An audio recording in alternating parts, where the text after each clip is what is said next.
Donc bonjour à tous, aujourd'hui je vais vous parler d'un récent article de 2025, donc à propos de la consommation de glucides pour les sports d'endurance, qui a été écrit par Philip Prince et ses collaborateurs dans le American Journal of Physiology, dans la partie physiologie cellulaire.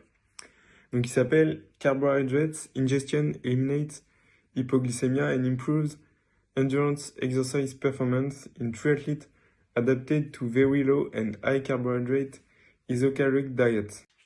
Donc pourquoi j'ai choisi cet article? Tout d'abord parce que c'est un thème qui me parle, l'amélioration des performances dans les sports d'endurance par la nutrition. Et ensuite, c'est un thème qui a été très étudié au cours des dernières années et qui a suscité du débat. Donc la consommation de glucides chez les athlètes d'endurance, elle a beaucoup évolué autour des 10-15 dernières années et on est passé même d'un extrême à l'autre, donc nos deux pratiques opposées. Donc dans les années 2010, il fallait consommer le moins de glucides possible à l'entraînement afin d'oxyder de manière plus efficace les graisses et donc de pouvoir les utiliser en parallèle des glucides plus efficacement, alors que maintenant on sait que la consommation de glucides à l'entraînement, elle n'empêche pas l'oxydation des graisses et qu'elle permet même d'avoir plus d'énergie pour les entraînements. Ce que l'on remarque, c'est que maintenant la tendance s'est vraiment inversée. On recommande facilement de consommer plus de 90 grammes de glucides par heure, l'équivalent d'une assiette pleine de pâtes, voire même jusqu'à 120 grammes pour les professionnels, notamment ceux qui le peuvent le tolérer. Et on a même vu certains sportifs professionnels consommer jusqu'à 200 grammes de glucides, comme par exemple le triathlète et ancien cycliste professionnel Cameron Worth.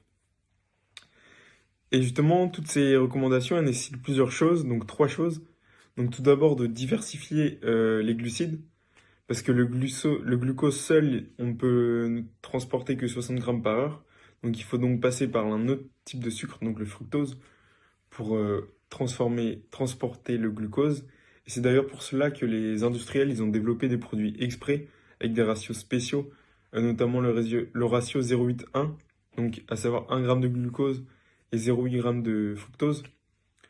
Donc c'est pour mieux faciliter le transport des glucides. Ensuite, le deuxième point, c'est qu'il faut mettre en place un entraînement, donc pour tolérer une telle quantité de glucides. C'est ce que l'on appelle le gut training. C'est littéralement l'entraînement de l'intestin et c'est s'entraîner pendant les entraînements à manger par exemple, 90 grammes de glucides par heure. S'entraîner sur par exemple, les deux dernières heures de l'entraînement, 90 grammes par heure et voir comment le corps réagit. Et ensuite, le troisième point, c'est que même si quelqu'un consomme 90 grammes de glucides par heure, voire plus, il n'est pas encore assuré de pouvoir utiliser ces 90 grammes et au mieux, il va consommer des glucides pour rien et dans un mauvais cas, il pourra subir des problèmes digestifs. Donc tout ça, c'est plusieurs choses qui doivent être prises en compte lors de la planification de nutrition, car tout le monde n'est pas égaux face à ça. Et toutes ces recommandations, elles posent aussi plusieurs questions, notamment l'impact d'une telle consommation de glucides à long terme, sur l'impact sur la santé bucco-dentaire, mais aussi une question de prix. Et donc c'est pour cela que cet article il pourrait être intéressant, car si les résultats ils s'avèrent être positifs, ça voudrait dire qu'il existe une stratégie alternative à une consommation de glucides très élevée et pour toujours rester performant à l'effort. Pour commencer, il faut définir les deux régimes utilisés dans cet article. Donc d'un côté, on a le régime cétogène, donc c'est un régime cétogène modéré, car le strict peut aller jusqu'à seulement 20 grammes de glucides et ici c'est 50 grammes de glucides par jour. Donc ce régime, il part du principe que le corps il ne va pas utiliser les glucides pour avoir de l'énergie et fonctionner, mais les graisses.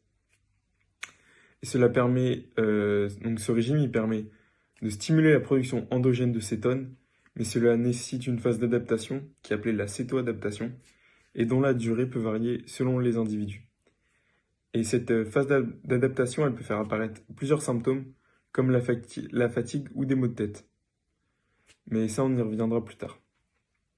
Donc pour résumer, la base de ce régime, donc ce sont les graisses, les huiles, le beurre, les viandes, poissons, les laitages, les noix et les graines peu riches en glucides, et certains légumes qui sont aussi faibles en glucides. Donc du coup, dans le cadre de ce régime, ils doivent se passer donc de glucides, donc ça peut être les produits sucrés ou les sodas, mais aussi les fruits et la plupart des légumes et plusieurs féculents comme les pâtes ou le riz, qui apportent de l'énergie sur une longue durée, et ça c'est plutôt dérangeant pour un sportif. Donc enfin, l'autre régime, c'est un régime classique pour des sportifs, donc riche en glucides à hauteur de 380 grammes par jour. Donc c'est un régime plus équilibré qui exclut aucun aliment, qui se base sur une consommation importante de glucides, donc comme on a pu le voir à hauteur de 380 grammes, mais aussi de graisse dans une faible quantité, mais en privilégiant les acides gras insaturés, donc autrement dit les graisses de bonne qualité, comme l'huile d'olive ou le saumon. Donc l'article, il étudie l'impact donc, de ces deux régimes isocaloriques, donc à la même quantité de calories. Donc d'un côté un régime très faible en glucides et de l'autre côté un régime riche en glucides. Donc le point principal de l'étude, c'est que l'ingestion de glucides pendant l'exercice, donc il pourrait retarder la fatigue en favorisant l'oxydation des glucides et en préservant le glycogène musculaire. Et cela permettrait aussi d'éviter les hypoglycémies chez les triathlètes adaptés au régime cétogène. Donc pour simplifier, donc le fait de consommer des glucides à l'effort, chez des athlètes qui suivent un régime cétogène, ça leur éviterait les hypoglycémies et ça n'entraînerait pas une baisse de performance par rapport aux athlètes suivant un régime riche en glucides. Donc pour cela, au travers de l'étude, ils sont fixés trois objectifs principaux. Donc le premier, c'est de vérifier si l'adoption d'un régime cétogène pouvait nuire à la performance durant un exercice prolongé, et donc si elle pouvait entraîner une baisse des performances à long terme. Le deuxième point, c'est d'évaluer si la supplémentation en glucides pendant l'effort, elle améliorait la performance en prévenant justement l'hypoglycémie. Et le dernier point, ça va être d'étudier la durée d'adaptation nécessaire pour atteindre l'homéostasie métabolique ou la flexibilité métabolique suite à un régime cétogène. Et donc, on verra que ce point-là, il est vraiment variable selon les individus. Donc cette étude, elle a réuni 10 athlètes entre 18 et 49 ans avec un niveau similaire et plutôt élevé, puisqu'il y avait plusieurs prérequis. Donc ils devaient soit avoir réalisé un Alpha Ironman en moins de 6 heures, soit un Ironman en moins de 13 heures. Ils devaient avoir une VO2 max au-dessus de 50. Et ils devaient s'entraîner au moins 5 fois par semaine avec un volume supérieur à 8 heures par semaine. Donc durant l'étude, le principal test effectué, c'est un test qui va à l'épuisement et qui consiste à tenir le plus longtemps possible à 70% de sa VO2 max. Donc tous les athlètes avaient des données précises et individuelles, puisque au début de cette étude, ils ont réalisé un test de VO2 max. Et durant ce protocole, certains avaient une supplémentation en glucides, donc faible, mais une supplémentation tout de même à hauteur de 10 grammes par heure, et d'autres avaient une boisson placebo. Donc il y avait donc 4 alternatives. Donc les participants qui suivaient un régime cétogène qui avait soit la supplémentation en glucides, soit une boisson placebo. Et il y avait aussi les participants qui suivaient un régime riche en glucides qui avaient soit la supplémentation en glucides à 10 grammes par heure pendant l'effort, soit une boisson placebo. Donc du coup, les participants ont effectué des tests de temps jusqu'à épuisement, donc à 70% de leur VO2 max.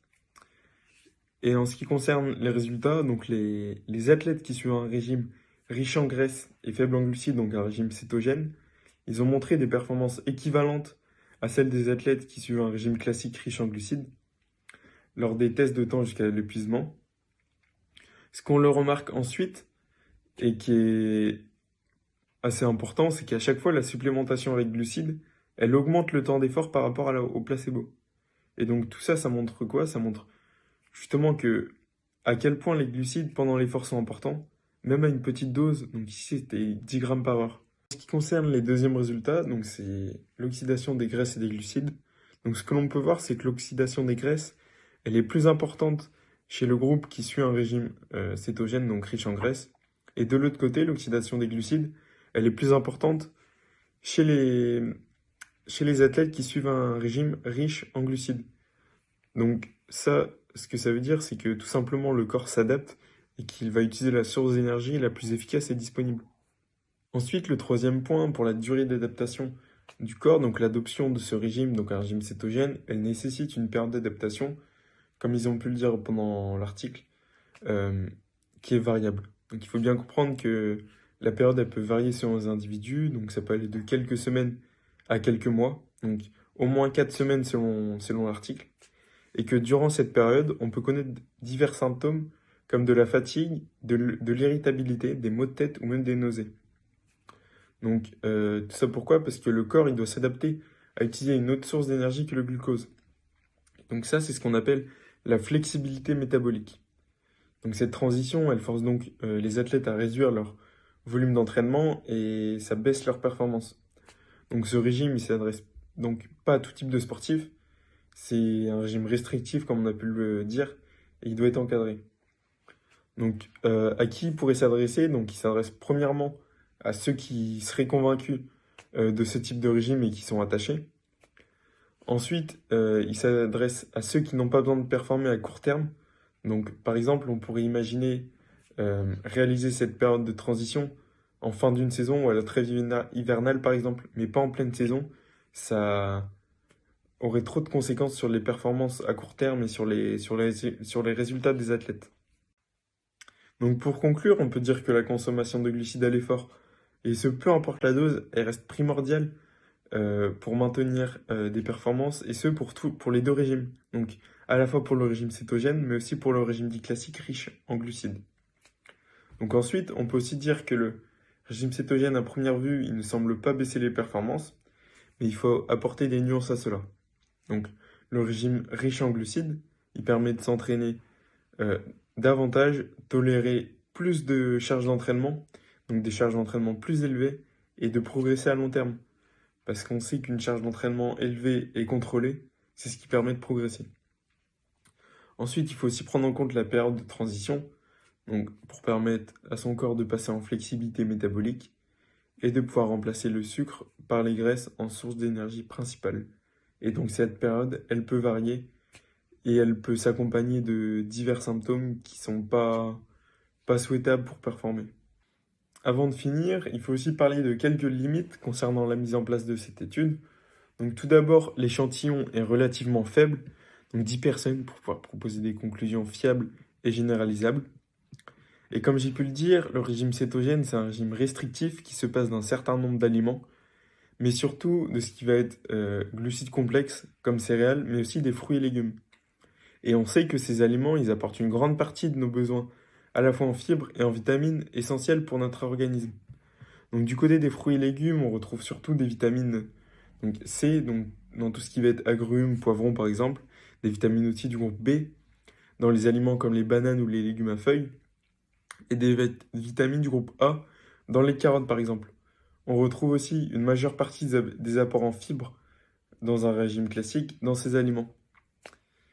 Euh, il y a aussi des puissants antioxydants comme la vitamine C, les anthocyanines dans les fruits rouges ou des flavonoïdes qui vont permettre de lutter contre le stress oxydatif lié à l'entraînement et permettre une bonne récupération. Concernant les céréales, en plus d'apporter des glucides complexes, donc qui sont très riches en micronutriments, donc comme le fer, le magnésium, mais aussi les vitamines du groupe B, et donc tous ces aliments, ils sont à mettre de côté lors d'un régime cétogène. Et ça, c'est vraiment dommage. Aussi, dans cet article, il ne parle pas de digestion, alors que l'on sait que les graisses sont plus difficiles à digérer que les glucides. Donc on est légitime de se poser la question de si ce régime il pourrait occasionner des troubles digestifs à l'effort et aussi de savoir qu'est-ce qu'on doit manger avant un effort puisqu'on doit se passer des glucides. Et enfin, la dernière limite que j'ai identifiée, elle concerne plus le choix du test. Donc c'est un test à 70% de VO2 max, donc soit la zone théorique optimale d'oxydation des lipides, comme on peut le voir sur le schéma. Et c'est surtout un effort qui n'est pas reproductible en course. Donc c'est un effort linéaire contrôlé et sans haute intensité comme en course. Et justement, on sait que ces efforts, donc des efforts à haute intensité, donc c'est à la fois ceux qui peuvent faire gagner des courses, mais c'est aussi des efforts qui sont les plus coûteux en glycogène. Et donc ça, c'est mis de côté avec un test qui est linéaire à 70%. Donc au final, mon avis par rapport à ce régime, donc selon moi, c'est un régime qui est difficile à mettre en place et qui n'est certainement pas adapté à tout le monde et que je ne recommanderais pas dans un premier temps pour des athlètes d'endurance. Donc il peut tout de même être intéressant car dans cette étude, ce que l'on a vu, c'est que certes, il n'améliorait pas les performances, mais ce régime, il n'était pas non plus incompatible avec la pratique sportive. Et donc l'essentiel, c'est de bien s'alimenter et de s'hydrater durant l'effort. Donc comme ils ont pu le montrer avec la supplémentation. Donc pour moi, la solution, ça pourrait être de se tourner vers ce qu'on appelle la cétocyclique. Donc c'est le fait de pouvoir enchaîner des périodes avec moins de glucides et d'autres avec des périodes, beaucoup de glucides, par exemple proches des compétitions. Donc on peut imaginer varier sa consommation de glucides en fonction des besoins liés aux entraînements. Et cela pourrait permettre aux personnes donc de bénéficier de cette flexibilité métabolique tout en apportant de l'énergie sous la forme de glucides lors des périodes d'entraînement. Donc voilà, j'espère que cette synthèse elle vous aura plu et que vous comprenez maintenant mieux le régime cétogène et pourquoi selon moi il n'est pas adapté pour des athlètes d'endurance.